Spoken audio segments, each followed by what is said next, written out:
Hello Americans and other friends and subscribers around the world. We're going to do a video. I wanted to show this hoarfrost.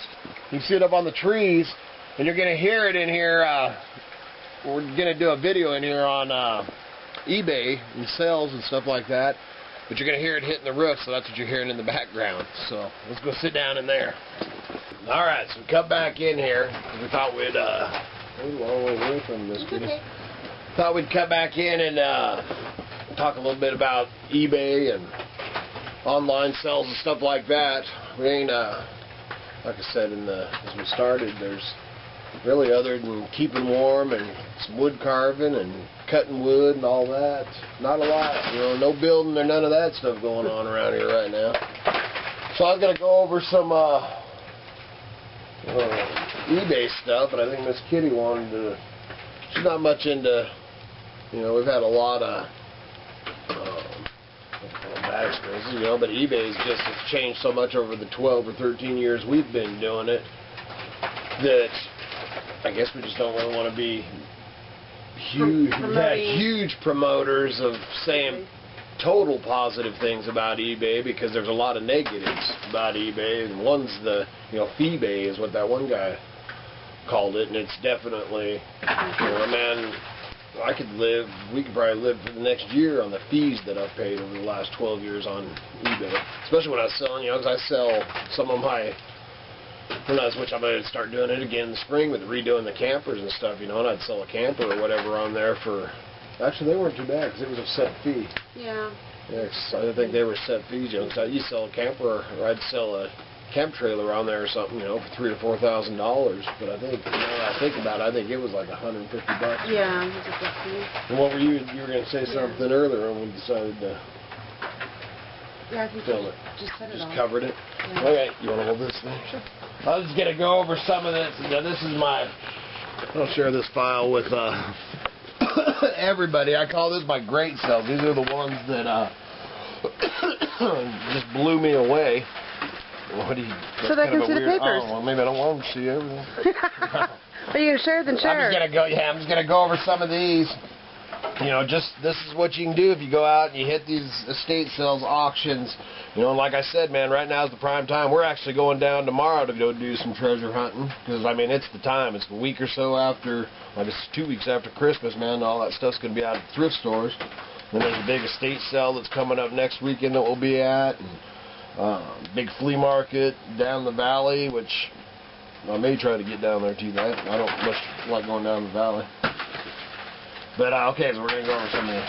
So this thing here, you probably can't see the pictures all that great, but I'll cover this thing up. Miss Kitty found this thing, and we paid $5 for this, and it was this little magnetized like dollhouse thing, man. Never had seen anything. You could hook it up to electricity and the lights. Yeah, and it had little lights on. I mean, a cute little thing, you know. So we picked it up. Miss Kitty found it. Paid $5 for it. We sold it, and we got $171.26 for that mother. You know, and obviously this ain't all your dang sales. You know, this is just some of the crazy ones. We had one time I had this pair of boots. It was Westco boots. And come to find out, they were actually vintage 1960s Westco boots, and they're small size. And I had them, and I picked them up at a yard sale for $5. Carried them around, man. I took them to Sumter and the flea markets and stuff, and had them out. And then I had them in the store when I had my store. I had them out there for $100, and every time I'd walk by them, I'd think, man, I should put those on eBay. I should put those on eBay.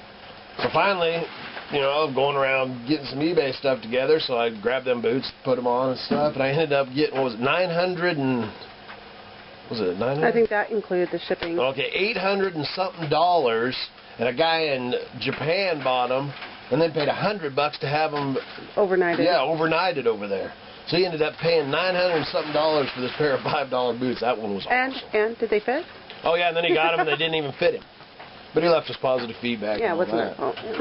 And then this is something I had forever. It was this old vintage, you might have one of these in your drawer, this old slide ruler. I'll show you some pictures.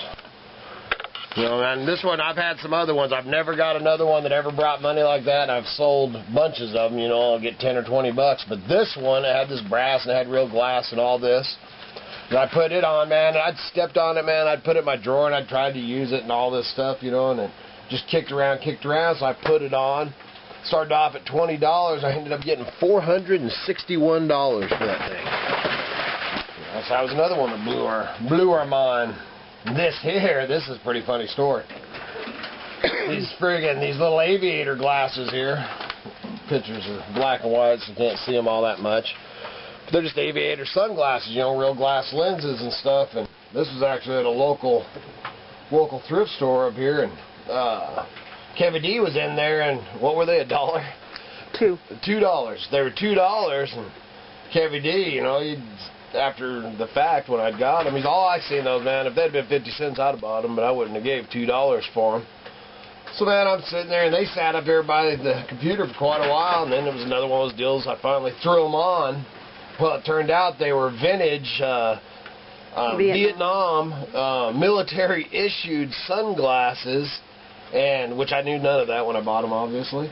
And ended up putting those on, and I got 200. I put them on, and I sold them within 20 minutes for $299.99. I had people offer me $100, $200, all this stuff. So Kevin D, he don't even like to talk about this one. And then here's this little thing here. Now this is just stuff you just got to watch. You just never know. And every sale ain't like this, man. I sell a lot of stuff for, you know, next to nothing. But you get these ones, and these are the ones that keep you doing it. And this thing here was a Hank Roberts, I knew nothing about it, nothing. I was in an estate sale down in the valley, and it was actually checking out, and I looked down, they had a little display case, and there's this little, you know, little fingernail clipper looking things, you know, I was all, well, that's a little fly fishing tool. So I picked that thing up, and I paid $5 for it, and ended up getting $130.50 for it. You know, some of this, it's sometimes just unreal. This one here, this is one of Kitty's finds, Miss Kitty's. Picked up this little ring box. It was a little Art Deco, and I wish we would have done color pictures of it, because it was pretty. Beautiful. It was a pretty little ring box. Plastic celluloid type ring box. Yeah, older, you know, 1940s or 50s. And picked it up for 50 cents, put it on, got $43 for that mother. And this one here, this sign, I actually picked this up because my sister always had a thing. She'd come over, so I put this sign on my living room wall, one night camping only. Yeah, it's big. That sign was about 3 foot wide. Yeah, it was a big old sign. Big sign. And what's funny is I was at a yard sale, or it was actually an estate sale, and it was down, actually I think it was, I don't remember where it was. But anyway, it was a big estate sale, and I'm in the garage where they had a bunch of stuff, and I'm looking at this bench, and I look down, and I can see on the inside of this bench is this sign.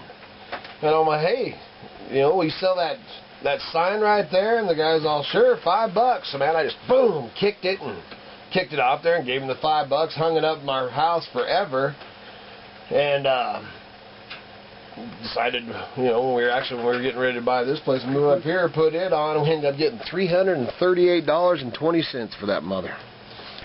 So, I mean, I mean, I could just go on and on. I don't know if I should go through all these. Yeah, I don't know. Man, I could go on and on, you know, these friggin' old glass fire extinguishers, $1, and I got $70. This Indian, this thing was just crazy. You know, I'll skip over some of these real fast, because I could sit here and do this for quite some time. But I paid $3.99 for this crazy Sirocco Indian, you know, it looked like it was hand carved, but it was just a mold. It's a wine bottle opener. Yeah, it was a wine bottle opener. His head came off. And I almost didn't buy it because I was like, man, do I want to pay $4 for that? And then, you know, I'm into the Native American things. So I was like, well, if I don't sell it, I'll just put it up. And I ended up getting $281 for that dang Indian. That's enough to get you addicted. Yeah. This one, I got to show this one. This one here, I found this dumpster diving. Found this, turned out it was a Louis Vuitton briefcase, which I knew nothing, you know. Dumpster diving. Okay, we're dumpster diving. So no briefcase carrying dude. So, anyway, so, you know, I see the name and all that stuff, and I look up on eBay, and I'm like, holy crap. Well, I pulled this out of a dumpster and put it on, and I got $213.50 for that mother. So all you guys that were saying, oh yeah, you dumpster diver, well, hey, that's why. Yeah. I'll People throw crazy things never away. too proud. Let's skip over this real fast.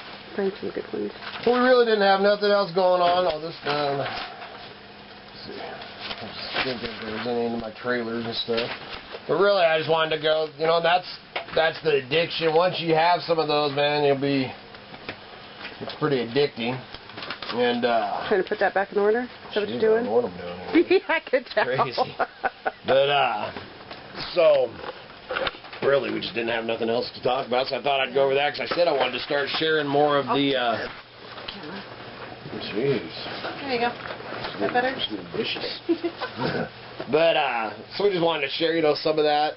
Like I said, there's a lot of downfalls on eBay. I don't know all that the money that you see in there, you figure up however much money that is minus 25%, because eBay's getting 25% of everything you make. And it's not just eBay; it's a combination of eBay and PayPal. eBay and PayPal, yeah. And it averages out to about 25%. About 20, and it's between 20 and 25% depending on. And they give you those free listings and stuff. And you think, wow, man, what a smoking deal. Well, you're actually paying more when you list under their free listings. Most of those usually free listing promotions, you have a higher final value fee that you have to pay on those. So you got to really watch that, and really, and, I mean, I crap about it, but we've been doing it a long time. It's how we make our living, but I don't know if I really say I would like to promote it too much. But if you're wanting to do what we do and you live out like we do, and you want to work for yourself and all that, then for as far as that, I mean, eBay's the way to go. eBay's got the monopoly. eBay's had the monopoly on it for, I don't think they've made 20 years yet, but it's, a good, we've been doing it for 12 years, and it was going 3 or 4 years, and our friends were always telling us we needed to get into it then. And actually, if we would have had eBay when we were traveling around in the motorhome doing the shows, if we would have, technology wasn't like it is now, because it would have cost us $400 or $500 a month back then to have a computer. Yeah, and a laptop to carry it probably would have been $1,500. That's 15, 20 years ago. But right when it started. But, so I mean, if you're doing, what you want to do, you've been wanting to play with eBay, I mean, there's... Take it slow. Yeah. Take it slow. And I'd say the positives of it outweigh, you're working for yourself. I mean, the positives outweigh the negatives. Yeah, sometimes I wonder if we work for eBay or for ourselves. Yeah, that's true. Yeah. That's true. And a lot of kissing butt and a lot of eating crow and, I mean, I've shut down, 3? Because I got so mad, one time they shut me down because I call eBay and then I get some, wasn't that when I got the... I think so. Yeah, like a foreigner couldn't even understand what I was saying, and could just communicate. On occasions, I cuss a lot. And that time they got you going. Yeah, I can't remember if that was the eBay thing or it was the. I can't remember. But anyway, so I mean, they're just so dang big. I mean, you got you watch the Today Show, you watch any of that crap, and they're putting stuff on eBay and promoting eBay all the time. It's just so huge that they really need some kind of competition. At this time they've had the monopoly for so long, and I don't see anything. Etsy, we've been selling a few things on Etsy, but I can't count on Etsy to pay my bills like I can, eBay. And sometimes eBay is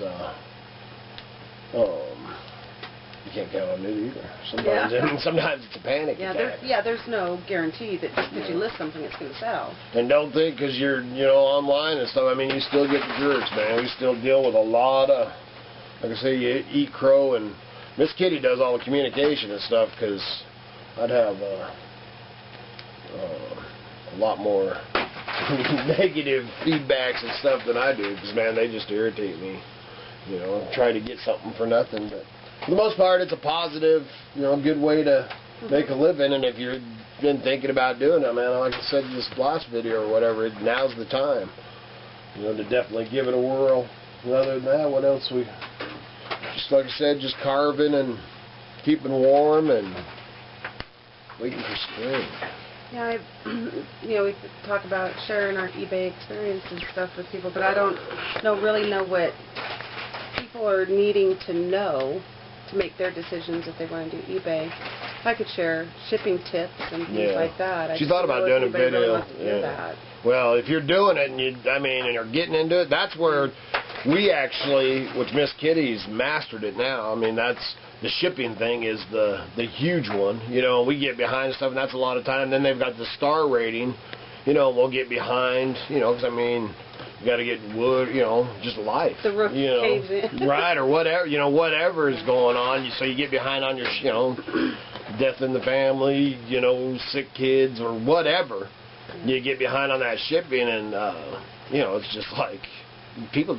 Obviously people just don't care. I mean, they want their stuff. They buy it, and I don't blame them. When I buy something, I just bought a wrench that I bought yesterday, or I bought it last week or whatever. Man, it got here fast. The only problem was when it got here, there was no wrench. It was something I was going to forge, and man, the guy just put it in an envelope, taped the envelope, and it's a wrench. Yeah, when I got this, just an empty envelope, and the guy was awesome about it, man. He, just gave me my money back and all that, but I was like, wow, I can't believe he just sent that. A wrench in a letter envelope. Yeah, it was a little Ford wrench, man. It was an awesome little Ford wrench that I was going to make a knife like some of the ones I have. But other than that, man, that's about all I got. We'll check in soon, and actually, if you have any questions or some stuff that Miss Kitty or I can answer, man, the technical stuff, that's definitely Miss Kitty's. I'm the grunt. So if there's any technical questions, just put that Q&A on the video. Miss Kitty can ask, and if we get enough. We got a couple questions. Yeah, if we get enough, because she can go over she's talked about doing shipping videos and stuff. She's got that pretty much mastered, so that's the trick, and knowing how you can save, time and money. Actually, when the shipping's high, you're actually losing it. It kills us when we sell something out of the country, man. We'll sell this thing for $20, and then they pay $40 to have it shipped. It's like, wow, man. And you have to pay a fee, a percentage on that $40 shipping charge. Right. So there goes our profit straight down the drain. Yeah, and then like one problem we have right now, and they've been holding my money, because the eBay holds the money, and I think that's wrong. The only reason they're doing that is so that they can get the interest on that money. They take and hold your money until that part just really gets us. They used to not do that. They are totally 100. If you're getting into this, you might as well know they are 100. Well, 95 or 98% for the buyer, not the seller. And they better remember that if it wasn't for us sellers, there would be no eBay. So, but you cannot give negative feedbacks on the buyers, all that. They've taken all that away. It's just crap. But anyway, we shipped one of my carving knives out of the country, and it's been way before Christmas, man, November. And they've been holding my money, like $25 or something. Obviously caught up in customs, but eBay has our money. Yeah, so eBay's holding my money. We've escalated and everything. The guy's even sent us emails telling us he knows it's not our fault or all that, and eBay's still holding the money. So we sat in here babbling so long that the memory card actually got full. So thought we'd cut back in here. I was talking about that one out of the country. This is a long video. It was 18 minutes or something. But so I guess if there's any other questions, we better cut this one short. I'm going to use all my data in one video. So y'all have a good day. If there's any questions you have on the eBay, we'll try to address them. And I hope you find what we throw out there and stuff informative, and get out there and buy some junk.